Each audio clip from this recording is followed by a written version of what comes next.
Hello.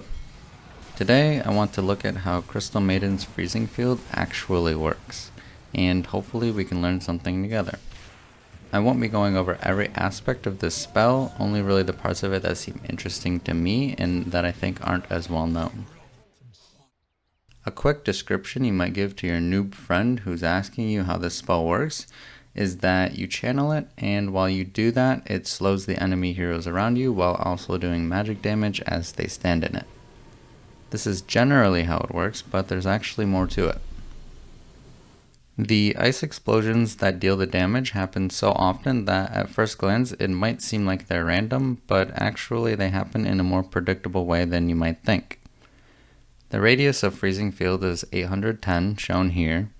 The ice explosion spawn radius is divided into four 90-degree segments, 0 90, 90 180, 180 270, and 270 360, with the first explosion always starting in the northeast segment and following explosions happen counterclockwise.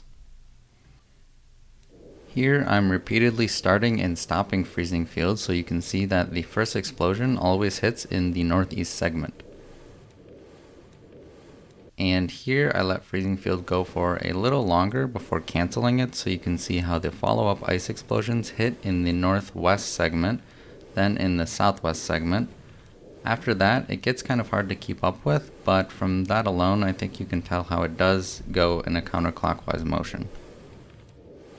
This is pretty cool because if you know that you need to hit a hero as fast as you can with freezing field, maybe to finish them off before they run away or to cancel their blink dagger, you know that if you can have them in the northeast segment of your radius, then that's where you'll have the highest chance to hit them as fast as possible.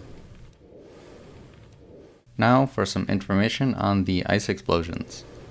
They occur in 0.1 second intervals, starting 0.1 seconds after freezing field is casted, with a total of 100 explosions. Despite how it looks, the damage is dealt as the falling ice shards spawn rather than when it visually reaches the ground, meaning it's pretty much impossible to confidently dodge them. Each ice explosion can spawn within a random distance of 195 to 785 units away from Crystal Maiden. This means that with the max spawn radius and explosion radius, it can actually damage units up to 1105 units away. And you can see that here. The radius shown is 810, which is the radius for freezing field, and this Bloodseeker is standing outside of it, but still able to get hit by the explosion, although not getting the slow debuff. The radius of freezing field is always centered on Crystal Maiden and follows her even when she is moved, which is why this strat actually works.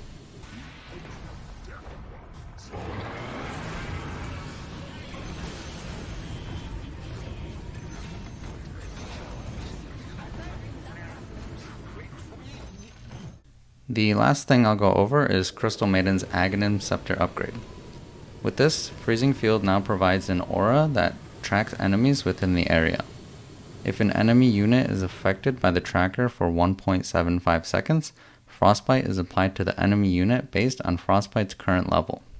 A unit can only be affected by frostbite once per cast of freezing field, but if you cast frostbite first, then cast freezing field, the frostbite will be reapplied, refreshing the duration.